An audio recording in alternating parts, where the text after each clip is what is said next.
The champagne glass hit the marble floor, crystal shards scattering like Naomi's last shred of hope. Peter stood across their penthouse living room, his words still hanging in the air like poison. Christmas lights twinkled mockingly behind him as their guests pretended not to stare. Naomi Winters Ashford stood perfectly still in her emerald silk dress, watching the champagne pool around the scattered glass. The dress had been a gift from Peter 3 Christmases ago, back when he still noticed what she wore, back when he still looked at her like she was the most beautiful woman in the room. Tonight, he looked at her like she was an embarrassment. The Ashford family penthouse stretched 40 floors above Manhattan, floor-to-ceiling windows offering a glittering view of the city below. 75 guests filled the expansive living room, their designer clothes and practiced smiles reflecting the carefully curated perfection Peter's mother insisted upon for the annual Christmas Eve gathering. Crystal chandeliers cast soft light over ivory furnishings and gold accents. Everything gleamed, everything sparkled, everything was exactly as Margaret Ashford demanded, everything except Naomi. She had been welcoming guests for 3 hours, her smile never faltering even as Peter's mother made her subtle corrections. The appetizers were too ethnic, the music was too contemporary. Naomi's hair, worn natural in elegant twists, was too bold for a family photograph. Each comment landed like a paper cut, small but stinging. Peter had said nothing. He never did anymore. Naomi had learned to navigate these events with grace. She knew which topics to avoid, which family members to engage, which battles weren't worth fighting. 8 years of marriage to Peter Ashford had taught her the careful choreography of existing in his world without belonging to it. But tonight, she had made a mistake. She had forgotten her place. "The children's hospital renovation is moving forward," Naomi had said to Peter's uncle, her voice warm with genuine excitement. "We're adding a new wing for long-term pediatric care. The kids will have access to art therapy, music programs, outdoor gardens, spaces designed for healing, not just treatment." Uncle Richard had been genuinely interested, asking questions about funding and timeline. Other guests drifted closer, drawn by Naomi's passion. She spoke about the children she'd met, their resilience, their family's struggles with the current facility's limitations. The project had consumed her for 18 months. It was finally happening. That's when Peter's mother intervened. "How generous of you to use Ashford resources for your hobbies," Margaret said, her smile sharp as glass. Her silver hair was pulled back in her signature chignon, diamonds glittering at her throat. She embodied old-money elegance, the kind that made newcomers feel permanently inadequate. Naomi had practiced her response to comments like this. "The foundation has been generous, yes, but we've also secured grants and private donations. The community has rallied around this project."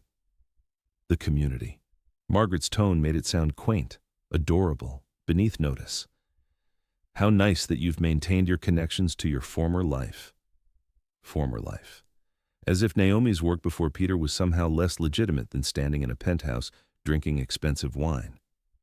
"My work is my current life," Naomi said quietly. "The foundation isn't a hobby. It's my purpose." "Of course, dear." Margaret patted her arm with practiced condescension. "We all need our little projects.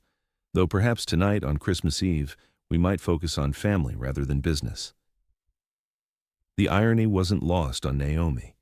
The Ashfords spent every family gathering discussing mergers, acquisitions, and portfolio diversification, but her work-saving children's lives was somehow inappropriate dinner conversation. She had turned to Peter then, looking for support, for partnership, for the man who had once told her that her passion for service was what made him fall in love with her. Peter stood near the bar, whiskey in hand, his jaw tight. At 47, he remained devastatingly handsome. 6 feet 2 inches of controlled power in a custom Tom Ford tuxedo. His dark hair was graying at the temples in a way that only made him more distinguished. Green eyes that had once looked at her with wonder now studied her with something else. Calculation. "Peter," she had said softly, giving him the opportunity to bridge the gap his mother had created. "Why don't you tell everyone about the hospital? You've been so supportive." It was a lie. He hadn't visited the site in months, but she was offering him a way in, a chance to stand beside her instead of apart from her. His mother laughed, light and dismissive. "Darling, must your wife always bring her little charity projects to family events?" The room had gone quiet then.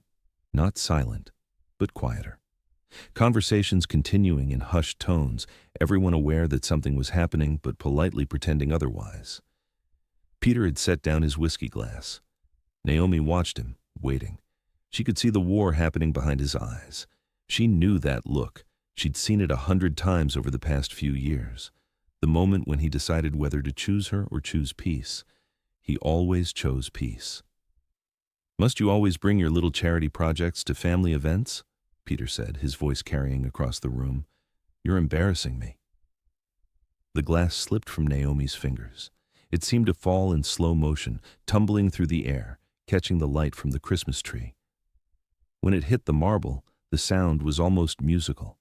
Crystal fragmenting into 1,000 pieces, champagne splashing across the pristine white floor. No one moved to help. No one rushed forward with napkins or concern. They all just stared.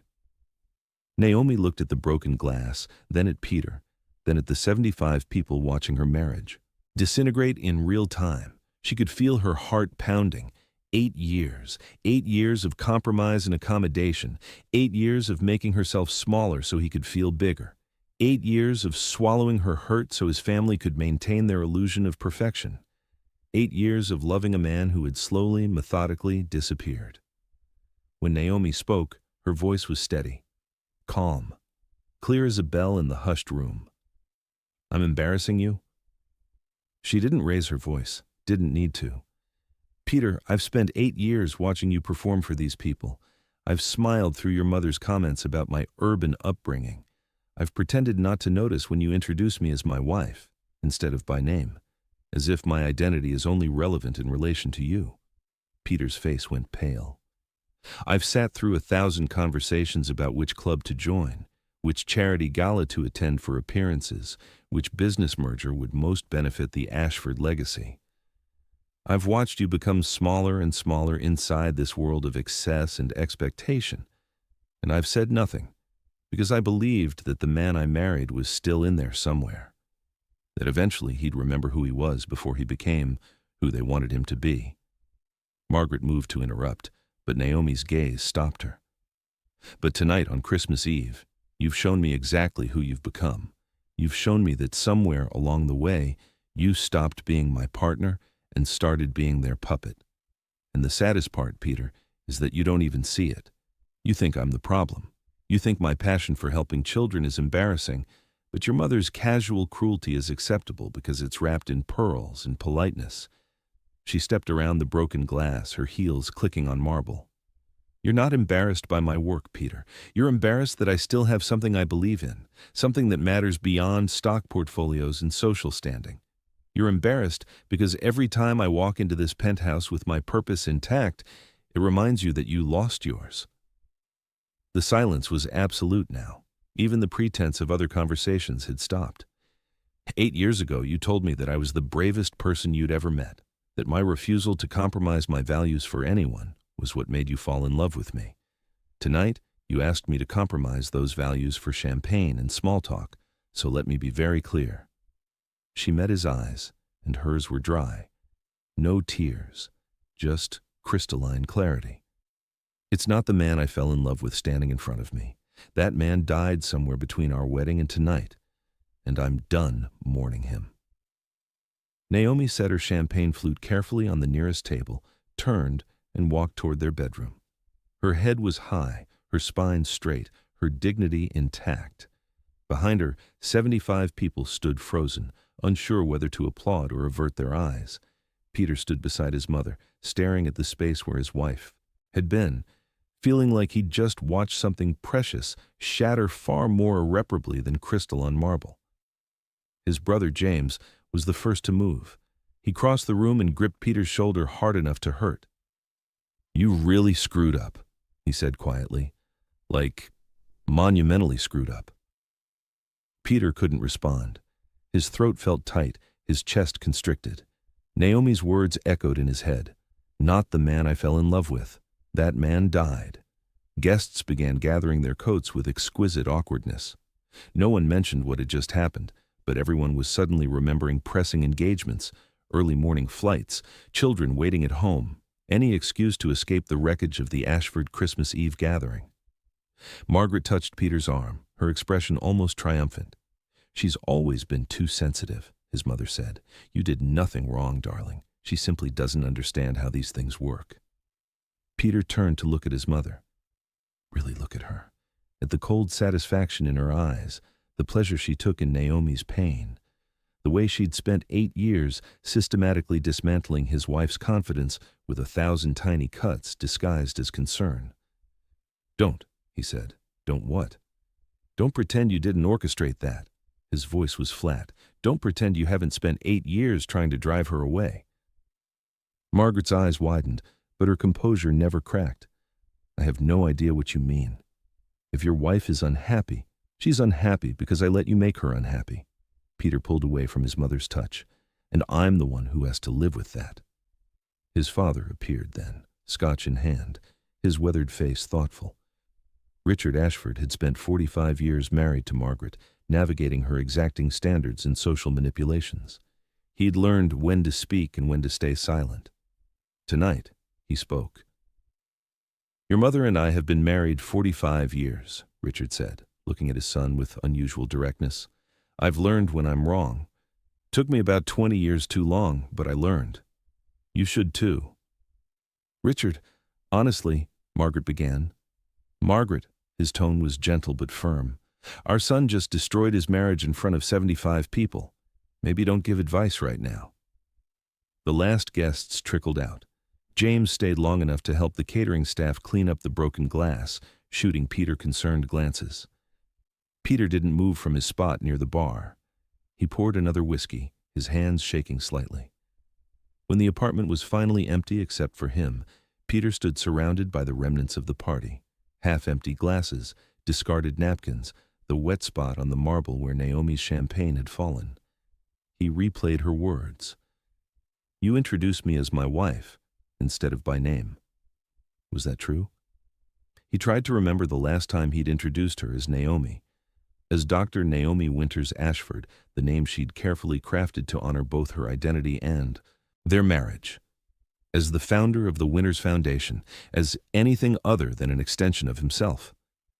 He couldn't remember. Peter walked to their bedroom door. It was closed. He raised his hand to knock, then stopped.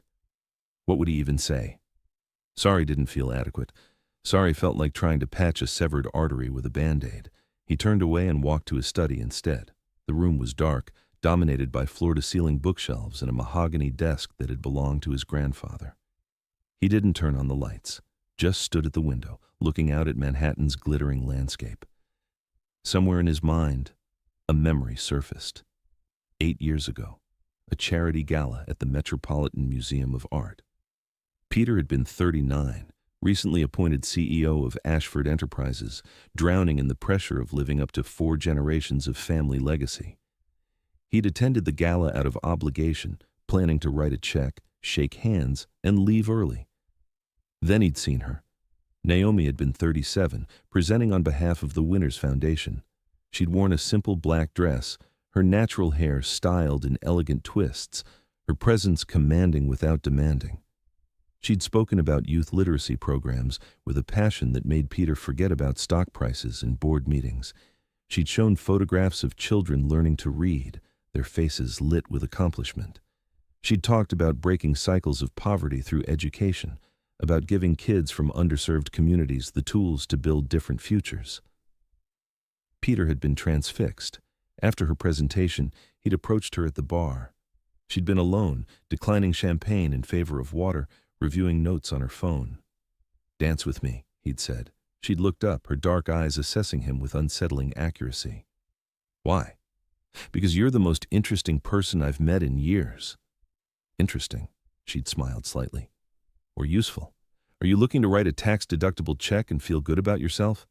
Her directness had startled him. No one talked to Peter Ashford like that. No one questioned his motives or challenged his privilege. "Both, probably," he'd admitted.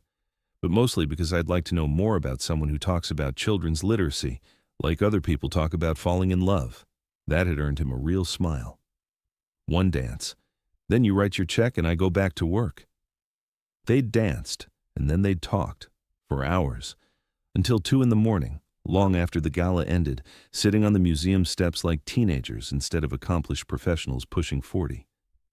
She'd told him about growing up in Brooklyn, the daughter of a nurse and a mechanic, about teachers who'd seen her potential and pushed her toward college, about earning her doctorate in education policy while working 3 jobs, about building the winner's foundation from nothing, driven by the belief that every child deserved a chance.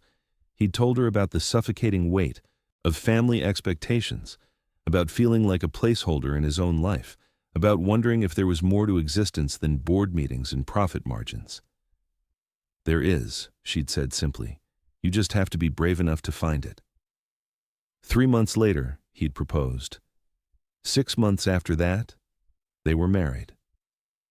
Standing in his dark study, Peter tried to pinpoint when it had gone wrong. When had he stopped being brave? When had he traded partnership for his mother's approval? He couldn't identify a single moment. It had been gradual. 1,000 small surrenders. The first time he'd sided with his mother over Naomi in a disagreement about holiday plans. The first time he'd scheduled a business dinner without consulting her. The first time he'd let his mother's criticism of Naomi's work go unchallenged. Each compromise had felt minor at the time. Easier to avoid conflict than fight for what mattered. Easier to maintain peace than stand up for his wife. Except now there was no peace. There was just the echo of Naomi's calm, devastating honesty, and the terrible realization that she was right about everything. Peter turned from the window and walked back through the apartment, past the living room where his marriage had imploded, past the closed bedroom door where his wife was probably packing. He stood in the hallway, paralyzed by the magnitude of what he'd destroyed. The apartment was silent, except for the distant hum of the city. No sound came from their bedroom, no crying, no movement, just silence that felt louder than her words had been. He'd embarrassed her.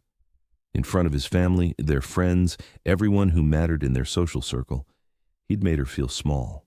The woman who had built a foundation that served 10,000 children annually, who had secured millions in grants through sheer determination, who worked 16-hour days because she genuinely believed in making the world better, who had looked at a billionaire CEO and seen just a man who needed to remember his purpose. He'd called her work embarrassing. Peter slid down the wall and sat on the floor of his $5 million penthouse, surrounded by Christmas decorations and the wreckage of his marriage, and finally understood what he'd lost. Not just Naomi, himself. The man she'd married had believed in something beyond profit, had wanted to use his privilege for good, had looked at her passion and felt inspired instead of threatened. That man was gone, and Peter wasn't sure if he could find him again. But sitting in the dark, listening to silence from the other side of the door, he knew he had to try. Because the alternative was spending the rest of his life as the man his mother had always wanted him to be. Successful, powerful, wealthy, connected, and completely, utterly empty. Chapter 2. Peter didn't sleep. He sat in his study until dawn, watching the city transition from night to morning, Christmas lights in windows across Manhattan blinking out one by one as families woke to wrapped presents and warm traditions. He'd built them a beautiful cage, he realized, this penthouse with its marble floors and designer furniture, the lifestyle his money could buy. He'd thought he was giving Naomi everything: security, comfort, access to a world most people only dreamed of. He'd never asked if she wanted it. At 6 in the morning, he heard movement in the apartment, soft footsteps, the sound of rolling luggage wheels on hardwood. His heart lurched. He stood, straightening his rumpled tuxedo, and walked out to find Naomi in the living room. She'd changed into jeans and a sweater, her hair pulled back, her face free of makeup. She looked younger like this, more like the woman he'd met 8 years ago. 3 suitcases stood by the door. "You're leaving," Peter said. It wasn't a question. Naomi didn't look at him. She was checking her phone, confirming her Uber. "I'm going to my sister's in Brooklyn. She's expecting me." "It's Christmas morning." "Yes." "Naomi, please, let me explain." Now she looked at him. Her eyes were tired but clear. No tears, no anger, just a calm resolution that scared him more than rage would have. "Explain what, Peter?" That you've slowly become your mother? That you're ashamed of where I come from? I heard you perfectly clearly last night. I'm ashamed of myself, he said, the words tumbling out. Not you, never you. That's not what you said in front of 75 people. I know, and He stepped forward. She stepped back. The rejection felt physical. I don't know how to fix this. You don't. Her voice was gentle but firm. You can't fix 8 years of choosing them over me with an apology on Christmas morning. You can't fix making me feel like my life's work is an embarrassment. You can't fix introducing me as my wife, instead of by name for so long that I started to forget who I was before you. You're Dr. Naomi Winters Ashford, Peter said desperately. You founded the Winters Foundation. You've changed thousands of lives. You have a doctorate from Columbia. You're reciting my resume, Naomi interrupted. That's not the same as seeing me. Her phone buzzed. The Uber was arriving. Don't go, Peter said. Not like this, not on Christmas. Naomi picked up her purse, her movements deliberate and controlled. I've spent 8 Christmases in this apartment, Peter. 8 Christmases watching your mother criticize everything from my cooking, to my clothes, to my family traditions. 8 Christmases being tolerated instead of welcomed. I'm 42 years old. I'm too old to spend another Christmas feeling like a guest in my own life. She walked toward the door, pulling her first suitcase. I love you, Peter said. The words felt inadequate, too small for the moment, but they were true. I know I haven't shown it. I know I've failed you in every way that matters, but I love you. I never stopped. Naomi paused, her hand on the doorknob. For a moment, Peter thought she might turn around, might give him a chance to prove himself. Instead, she said, Love isn't enough when it comes with conditions, when it requires me to be smaller so you can feel bigger, when it means sacrificing my dignity for your family's approval. She opened the door. I loved you too, Peter, past tense, because the man I loved wouldn't have let last night happen. She left, pulling her suitcases behind her, the door clicking shut with quiet finality. Peter stood in the empty apartment, surrounded by the remnants of Christmas Eve, and felt the full weight of what he'd destroyed settle onto his shoulders. He wanted to punch something, to rage and throw furniture and break things until the external chaos matched his internal devastation. But that wasn't who he was. Ashfords didn't lose control. Ashfords maintained composure. Ashfords slowly suffocated under the weight of their own careful restraint. His phone rang. His mother. Peter let it go to voicemail. Then immediately she called again. He silenced it. She texted, Are you all right, darling? I'm sure she'll come to her senses. He turned off his phone. For the first time in 8 years, Peter was completely alone. No wife, no family obligations, no expectations to meet, just him and the question Naomi's absence demanded he answer. Who was he without all of this? The memory came unbidden. Their wedding day. They'd married on a private island in the Caribbean. Naomi had insisted on small and intimate over his mother's demands for a society spectacle.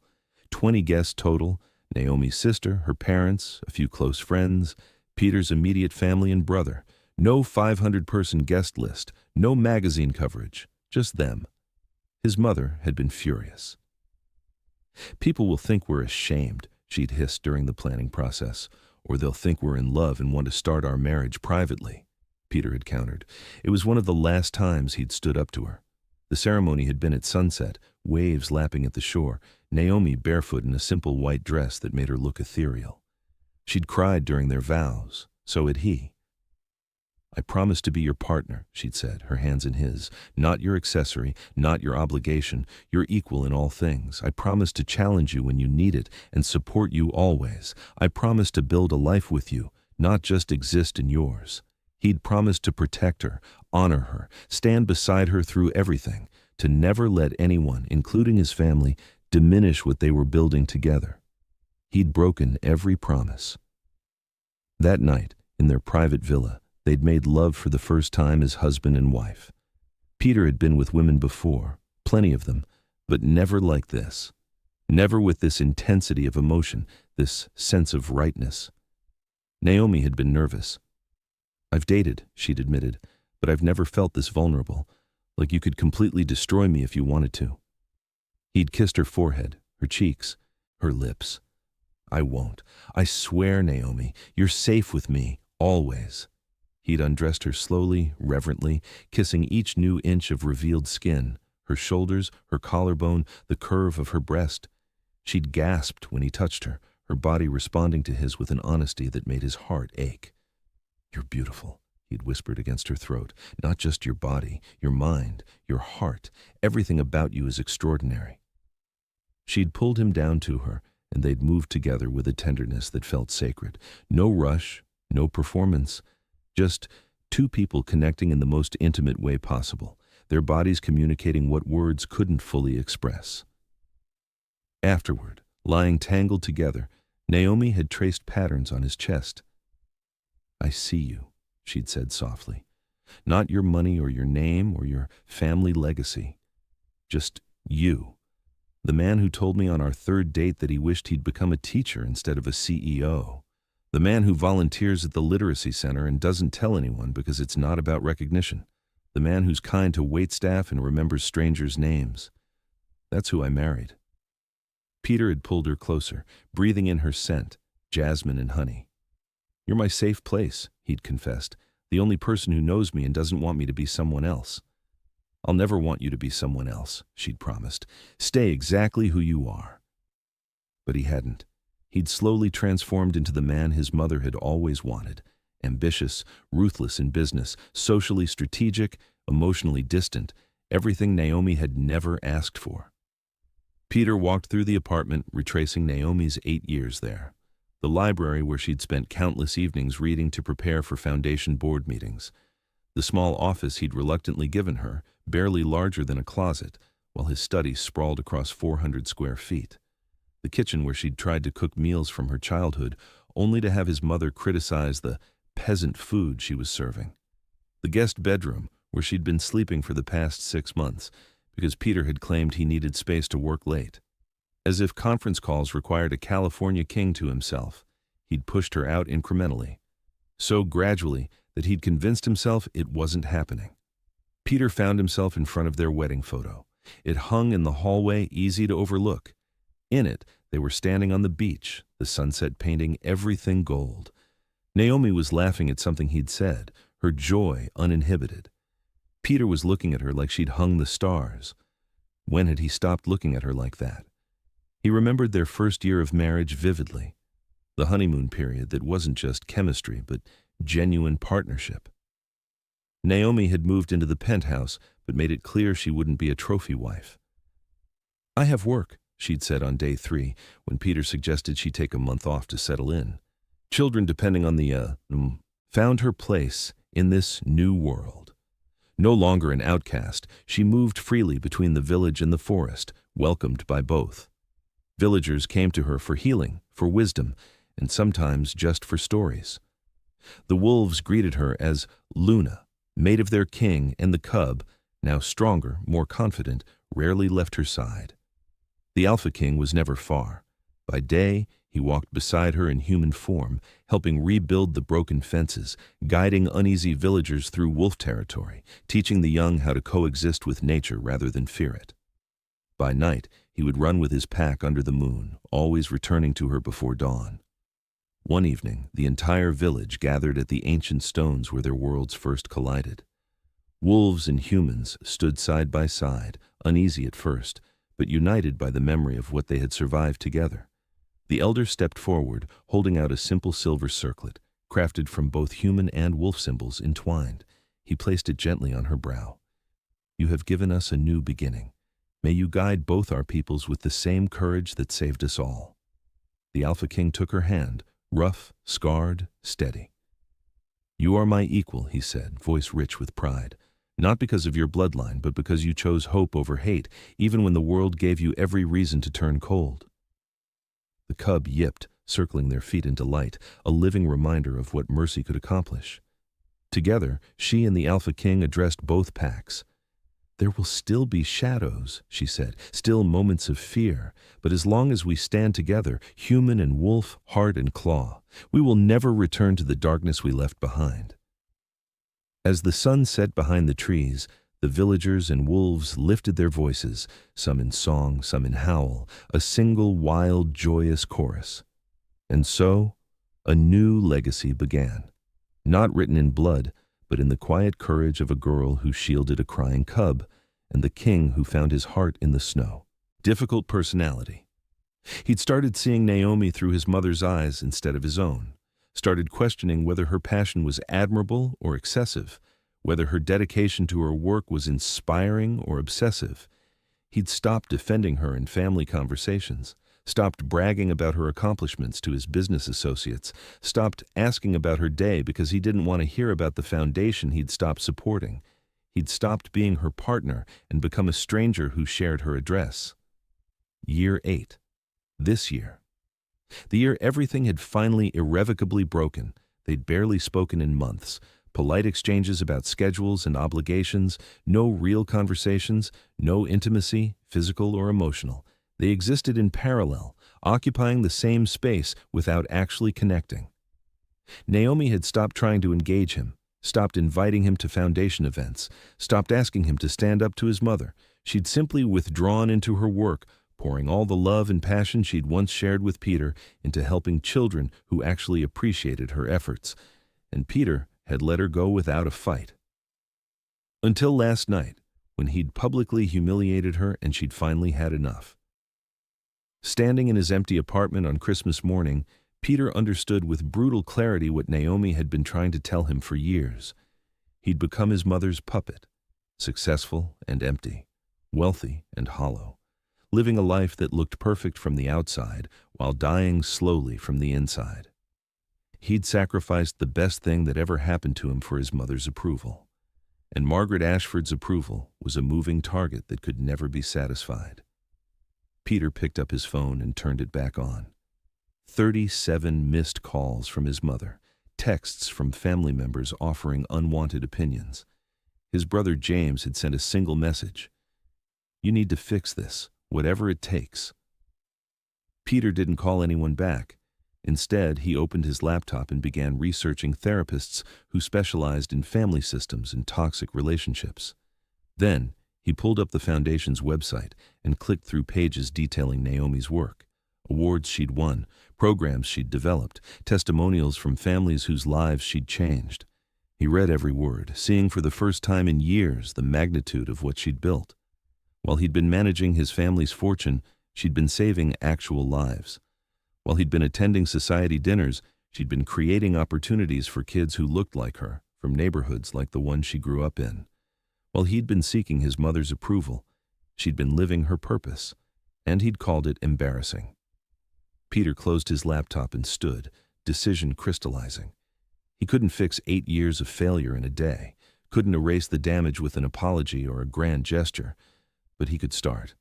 He could become the man Naomi had married, the man who'd stood on a beach and promised to be her partner. He just had to figure out how to find that man again. Chapter 3. 2 days after Christmas, Peter stood outside a therapist's office in the West Village. The building was understated, a brownstone nestled between a bookstore and a coffee shop. Nothing like the gleaming high-rise where the Ashford family doctor maintained his concierge practice. Peter had never been to therapy. Ashfords didn't discuss their problems with strangers. They handled things privately, which meant they didn't handle them at all, just buried them under money and appearances. Dr. Sarah was 40-something with kind eyes and a direct manner. She didn't seem impressed by his name or his net worth. She just listened as Peter explained why he was there. "I destroyed my marriage," he said. "I need to understand how." "Tell me about your wife." Peter talked for 90 minutes, about Naomi's brilliance, her passion, her strength, about how she'd seen him when they met, really seen him, and made him want to be better, about how he'd slowly lost himself trying to please his mother, about Christmas Eve. "You're here 2 days later," Dr. Sarah observed. "That's fast for someone who's spent years avoiding this realization." "My wife left. I don't have time to waste." "This isn't about her coming back, Mr. Ashford. This is about you understanding yourself. Whether she comes back or not, you need to do this work." The words hit him hard. He'd been thinking about therapy as a means to an end, fix himself, win Naomi back. But Dr. Sarah was right. He needed to change because the person he'd become was unacceptable, whether Naomi forgave him or not. They scheduled twice-weekly sessions. Peter spent the next week doing something he'd never done, genuinely examining his relationship with his mother. He made lists of every time he'd chosen Margaret's opinion over Naomi's needs, every time he'd let a cruel comment slide, every time he'd prioritized his mother's comfort over his wife's dignity. The lists were devastating in their length. He also went through his files. 8 years of documents, emails, records. He found something he'd forgotten, a folder on his computer labeled Naomi. Inside were newspaper clippings about the Winners Foundation, every article mentioning her work, every award announcement, every interview. He'd saved them all, dating back to before they were married. He'd been documenting her excellence, even while failing to celebrate it to her face. There were also drafts of emails he'd never sent, apologies for missed dinners, explanations for why he'd sided with his mother, confessions that he felt unworthy of her. Peter sat at his desk, staring at years of cowardice disguised as drafts. He'd written these messages but never had the courage to send them, never had the courage to admit he was failing her. He printed every clipping, every article, every photo of Naomi at foundation events, glowing with purpose while he was conspicuously absent. He spread them across his study floor, creating a visual representation of everything he'd been too blind to see. This woman had been changing the world while he'd been worried about whether she embarrassed him at cocktail parties. New Year's Eve approached. Peter had received 3 invitations to galas and parties. His mother called daily, insisting he attend the family's traditional celebration at the plaza. He ignored all of them. Instead, on New Year's Eve, he stood outside the Brooklyn brownstone where Naomi's sister lived. It was snowing, fat flakes catching in streetlights, the neighborhood quiet with that muffled peace winter brings. Peter had been to this house exactly twice in 8 years. Once when Naomi's father died, once for her niece's birthday. He'd always had excuses for missing other events, work obligations, family commitments. The implicit truth was that he'd been uncomfortable in Naomi's world, too aware of the wealth gap, too conscious that he didn't belong. He'd been ashamed to be there, so he'd avoided it. In doing so, he'd made Naomi ashamed of where she came from. Peter rang the doorbell. Naomi's sister, Keisha, answered. She took one look at him and her expression went cold. "You've got nerve showing up here." "I know. I just need 5 minutes." "She doesn't want to see you." "Keisha," Naomi's voice came from inside. "It's fine. Let him in." Peter stepped into the warm brownstone. Children's toys were scattered across the living room. The smell of cooking filled the air. Family photos covered every surface.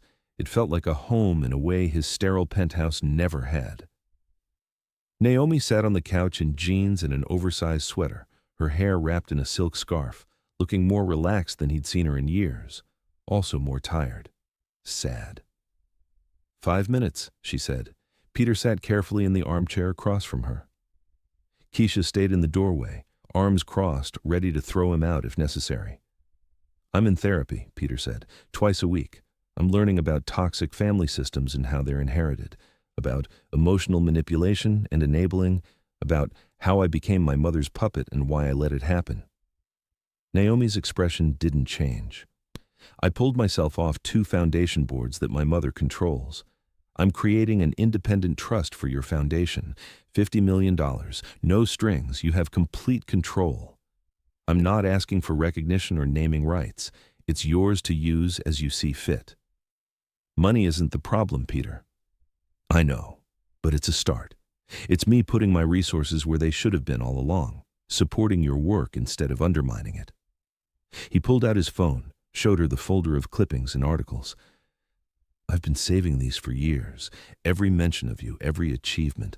I never showed you because I didn't know how to tell you that I was proud of you while simultaneously failing to support you. I was a coward.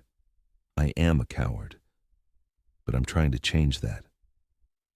Naomi studied the phone screen, her eyes filling with tears.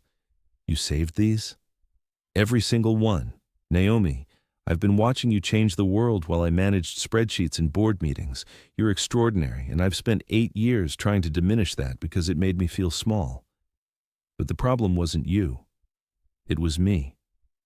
It's always been me." Why now? Her voice was quiet. Why are you doing this now? Because losing you is unacceptable. Because I refuse to spend the rest of my life as the man who destroyed the best thing that ever happened to him. Because you were right about everything, and I need to be the person you thought you married. Keisha snorted from the doorway. Pretty words. They're not enough, Peter agreed. Words are never enough. But I'm here to tell you that I'm changing, with or without you. I'm becoming someone I can respect. And if that person, eventually, is someone you could love again, then I'll spend the rest of my life proving I deserve that chance. Naomi wiped her eyes. I can't come back to who we were, Peter. I won't survive it. I don't want who we were. I want something new, something real. I want to be your partner, not your burden. I want to stand beside you, not in your way. I want to meet your work with celebration, not resentment. His voice broke. I want to earn you back. The room was silent except for the sound of children playing upstairs, their laughter a reminder of the family warmth Peter had rejected in favor of his mother's cold approval. I need time, Naomi finally said. I need to see if you mean this, if you're actually changing or if you're just scared of being alone. That's fair. And I need you to understand that even if you do everything right, I might not come back. The damage might be too deep. The words hurt, but Peter nodded. I understand. Okay. Naomi stood, indicating the conversation was over. Then show me. Don't tell me you're changing. Show me. Peter stood as well, resisting the urge to touch her, to pull her close, to beg for another chance. I will, every day, I promise. He left the brownstone and walked through the snow back to his car. The drive to Manhattan felt longer than usual, Brooklyn fading in his rearview mirror. But something had shifted. Not fixed. He wasn't naive enough to think one conversation solved 8 years of failure. But shifted. A possibility where before there had been only wreckage. Peter spent January proving himself. He volunteered at the Winners Foundation's tutoring center 3 days a week, working directly with kids learning to read. He attended every foundation event, not as Naomi's husband, but as a volunteer, listening to her speak without trying to manage or correct or improve her. He watched her in her element and finally, truly saw what he'd been too threatened to acknowledge. She was a leader, a visionary, someone who commanded respect through competence and compassion, not wealth or family name. He was the lucky one. Not because she'd married into his money, but because she'd thought he was worthy of her time. He continued therapy, learned about codependency and enmeshment, learned about setting boundaries with his mother, learned about the difference between love and control. His mother didn't take the changes well. You're making a fool of yourself, Margaret said when he missed yet another family obligation to volunteer. Running after that woman like a desperate... Stop, Peter's voice was firm. You don't get to talk about my wife anymore. You don't get to criticize her work or her background or anything about her. That's over. I'm your mother, and she's my wife. The person I chose, the person I love. You spent 8 years trying to destroy my marriage because you couldn't control her. That ends now. Margaret's face had gone white. How dare you? No, how dare you? How dare you use my love for you as a weapon against my wife? How dare you manipulate me into betraying the woman I promised to honor? I'm done choosing between you. I choose Naomi. I will always choose Naomi. And if you can't respect that, then we're done. It was the first time Peter had ever stood up to his mother without immediately backing down. The first time he'd set a boundary and meant it. Margaret had hung up on him. They hadn't spoken in 3 weeks.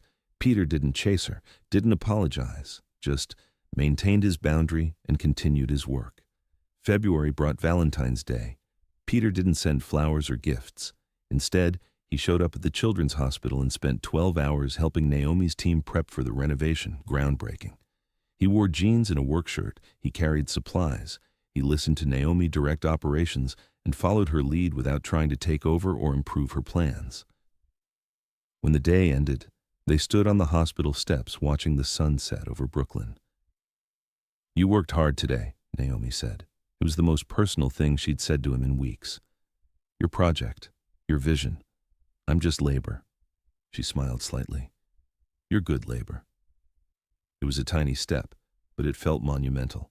March brought the hospital groundbreaking, media coverage, city officials, the works.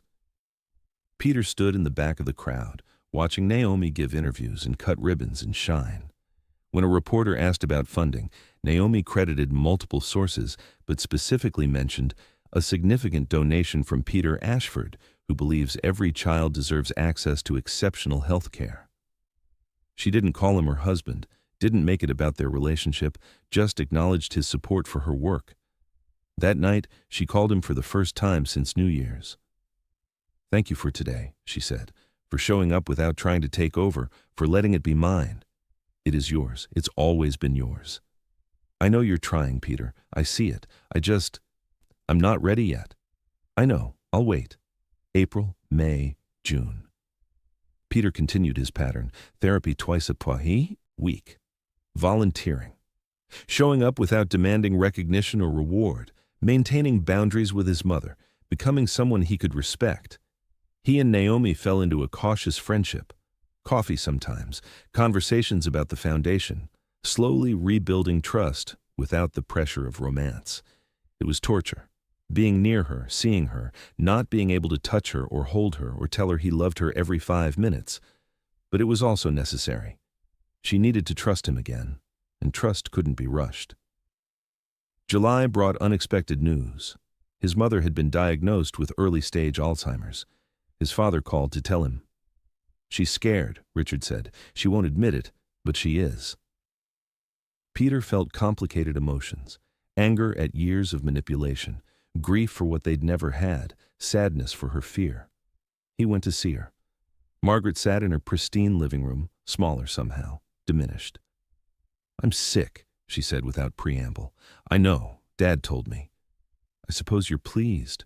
"I'm not. You're my mother. I don't want you suffering." They sat in silence. Then Margaret said, "I was hard on your wife." Peter waited. "I was threatened by her, by how much you loved her, by how easily she commanded respect without needing anything from our family. I spent my whole life building status and influence, and she accomplished more with genuine passion than I ever did with strategy." It was the closest to an apology Margaret Ashford would ever come. "She's an extraordinary woman," Peter agreed. "I should have protected her from you. I failed her. I failed myself." "You loved me," Margaret said. "Children love their parents even when they shouldn't." It was true. Complicated, painful, but true. "I'm sorry," his mother said, "for using your love as a weapon, for making you choose." Peter felt tears building. "I'm sorry you were so unhappy that you needed to control everyone around you to feel safe." They didn't hug, didn't suddenly have a perfect relationship, but something softened between them. An understanding perhaps, a mutual recognition of damage given and received. When Peter told Naomi about his mother's diagnosis in their conversation, she cried. "I'm sorry she's sick," Naomi said. "That's terrible. Even after everything, she's still a person, still suffering. Of course I'm sorry." That was who Naomi was, compassionate even toward people who'd hurt her. It made Peter love her even more. August. They had coffee weekly now, sometimes dinner, conversations flowing easier, laughter returning tentatively. The foundation was thriving.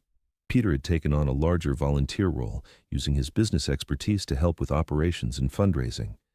He watched Naomi thrive without him weighing her down, watched her command rooms with confidence, watched her make decisions without second-guessing herself or worrying about his mother's opinion.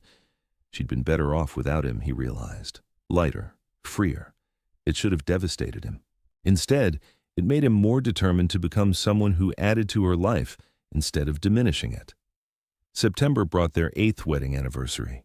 Neither acknowledged it directly, but Peter sent a donation to the foundation in honor of the day they'd married. Not in his name. Just, "From someone who believes in your work." Naomi texted him, "I know it was you. Thank you." October. The hospital renovation was complete. Naomi invited him to the private opening before the public event. They walked through the new wing together. Bright rooms designed for healing, art therapy spaces, a rooftop garden where kids could feel sunlight and grow plants, music rooms, family areas. "This is incredible," Peter said. "Naomi, you did this. This is going to change so many lives. She was crying, overwhelmed by seeing her vision realized. We did this. Your donation made it possible. Money is easy. The vision, the work, the caring, that's all you. She turned to him then, really looked at him. You're different. I'm trying to be. No, I mean, you are. Different. You're the man I married. Maybe better, more honest, more present. Peter's heart was pounding. I'm trying to be someone worthy of you. Peter. She touched his face, the first time she'd willingly touched him in 10 months. You don't have to be worthy. You just have to be yourself, your real self. Is it enough? He couldn't help asking. Is who I'm becoming enough? I don't know yet, she admitted, but I'd like to find out. It wasn't a declaration of love, wasn't a promise to come home, but it was hope, and hope was enough for now. November arrived with unexpected news. James was getting married. He asked Peter to be his best man. Will you bring Naomi? His brother asked. We're separated. I don't know if she'd want to come. Ask her. Please, I want her there. She's family. Peter asked. Naomi surprised him by saying yes. The wedding was small, elegant. Naomi wore a navy dress that made her look stunning. She'd let her hair grow longer, wore it in elegant braids. When Peter saw her, his breath caught. You're beautiful, he said. Thank you. They stood together during the ceremony. When James and his bride exchanged vows, promising partnership and equality, Peter felt Naomi's hand slip into his. He looked at her. She was crying, smiling, squeezing his hand. After the reception, they walked through Central Park. It was cold, early winter settling in, but neither wanted the night to end. I miss you, Peter finally said. I miss being married to you. I miss coming home to you. I miss everything. I miss you too, Naomi admitted, but I'm scared. Scared that if I come back, we'll fall into old patterns, that you'll slowly become that person again. I won't. You can't promise that. You're right, I can't, but I can promise I'll fight like hell to keep being someone you want to be married to. I can promise I'll keep going to therapy, keep maintaining boundaries with my mother, keep showing up for your work. I can promise that if I start slipping, I'll listen when you tell me. They stopped walking. Naomi turned to face him. I don't want perfection, she said. I just want partnership. I want to feel like we're on the same team, like you see me and respect me and choose me, even when it's hard. You are my team, Peter said. You're my person, and I will choose you every single time for the rest of my life. Naomi kissed him. Soft at first, then deeper, 10 months of longing pouring into the contact. Peter pulled her close, holding her like she might disappear. When they broke apart, both were crying. Come home, Peter whispered. Please come home. I don't know if I can go back to the penthouse. Too many bad memories. Then we'll move. We'll find someplace new. Someplace that's ours, not theirs. Someplace in Brooklyn if you want. Near your sister. Near the foundation. Wherever you want to be. You'd leave Manhattan? I'd leave everything for you. I should have done it 8 years ago. Naomi laughed through tears. You're really different. Better late than never? Yeah, better late than never. They walked back to his car, hand in hand. Not quite reconciled, but no longer broken. Still fragile, but healing. December arrived. They found a brownstone in Brooklyn, close to Naomi's sister, walking distance to the foundation offices. It needed work, but it had warmth and character and felt like a home instead of a showcase. They moved in together slowly, carefully. Separate bedrooms at first, then gradually spending nights together, relearning each other, rebuilding intimacy. Christmas Eve came. This year they hosted at their brownstone, Naomi's family, Peter's brother and father, even Margaret, diminished by illness, but making an effort to be kinder. Naomi cooked, and everyone helped. The food was a mix of traditions, her family's recipes alongside his. The conversation was loud and warm and real. After everyone left, Peter and Naomi sat in their living room, surrounded by the mess of a genuine celebration. This is what family should feel like, Peter said. Like chaos, like love. Naomi leaned against him. I'm glad I came home. Me too. Thank you for giving me a second chance. Thank you for earning it. They sat in comfortable silence, watching lights twinkle on their tree. It wasn't the expensive designer tree from the penthouse, just a real one they'd picked out together, decorated with a mix of ornaments. Some new, some from Naomi's childhood, some they'd buy together in years to come. "I love you," Peter said. "I know I stopped showing it for a while, but I never stopped, and I'll spend every day proving it if you let me." Naomi turned to kiss him. "I love you too. Not the man you were pretending to be, the real you, the one who's brave enough to change. I'm only brave because of you. No, you're brave because you chose to be." Later, in their shared bedroom, they made love for the first time in almost a year. It was different from before, slower, more intentional. Peter worshipped every inch of her, telling her without words how precious she was. "I missed this," Naomi whispered. "Missed you. I'm right here, always." Their bodies moved together with the familiarity of years and the newness of healing. Every touch felt sacred, every kiss a promise. When they finished, tangled together, Peter traced patterns on her shoulder. "Thank you for staying," he said, "for fighting for us when I'd given up." "I didn't fight for us. I fought for me, for my dignity, for my right to be seen and respected. You had to do your own fighting. And I did, because you were worth fighting for. We were worth fighting for." Naomi smiled against his chest. "We are. We really are." They fell asleep wrapped in each other, the weight of the past year lifting. Not forgotten, they'd carry those lessons forever, but forgiven. Outside, snow began to fall over Brooklyn, blanketing their brownstone in white. Inside, Peter and Naomi slept peacefully, their second chance at love hard-won and deeply cherished. On Christmas morning, Peter woke first. He slipped out of bed carefully, not wanting to wake Naomi. He went to the kitchen and started coffee, then returned to the bedroom. Naomi was awake, watching him with soft eyes. "Merry Christmas," he said. "Merry Christmas. I have something for you." He handed her a small box. Inside was her original wedding ring. She'd left it at the penthouse when she'd moved out, but he'd had it inscribed. "You were never the problem. Thank you for staying." Naomi read it and cried. "Put it on me?" Peter slipped the ring onto her finger, where it belonged. "I have something for you too," Naomi said. She handed him an envelope. Inside was a photograph from the hospital opening. Peter in the background, watching Naomi cut the ribbon, his expression full of pride and love. Beneath it, she'd written, "This is who you are. Don't forget again." "I won't," Peter promised. "Never again."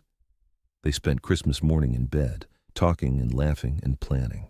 About the foundation's next project, about turning the brownstone's third floor into office space so Naomi could work from home sometimes. About family dinners and vacations and the future they were building together. "I want to renew our vows," Peter said suddenly. Naomi looked at him. "Why?" "Because I want to marry you again. Properly this time. With promises I understand and will keep. With your family at the center instead of mine. With a commitment to partnership instead of possession."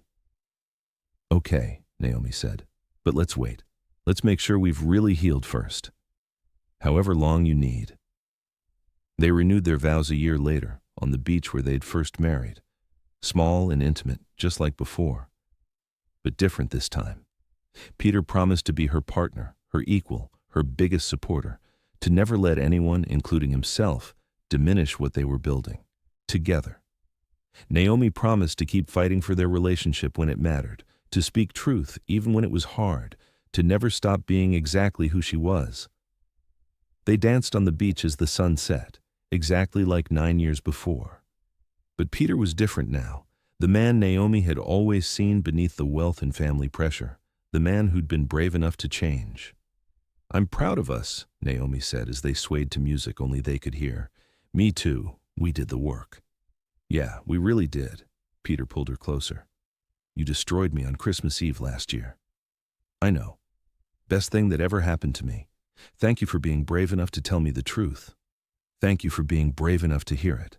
They kissed as the sun disappeared into the ocean, their second chance at forever beginning exactly where their first chance had started, but stronger this time, tested and proven, built on truth instead of illusion. on the real foundation that love requires: mutual respect, genuine partnership, and the courage to keep choosing each other, especially when it's hard. Peter and Naomi Winters Ashford went home to their Brooklyn brownstone that night and built a life that honored both of them. A life where her work mattered as much as his wealth, where her family was celebrated as much as his name, where she was introduced as Dr. Naomi Winters Ashford, visionary and leader, never just as my wife. And every Christmas Eve, they hosted dinner at their brownstone, loud and chaotic and full of love. A reminder that the best gifts aren't wrapped in expensive paper. They're earned through honesty, growth, and the willingness to destroy what's broken so something better can be built.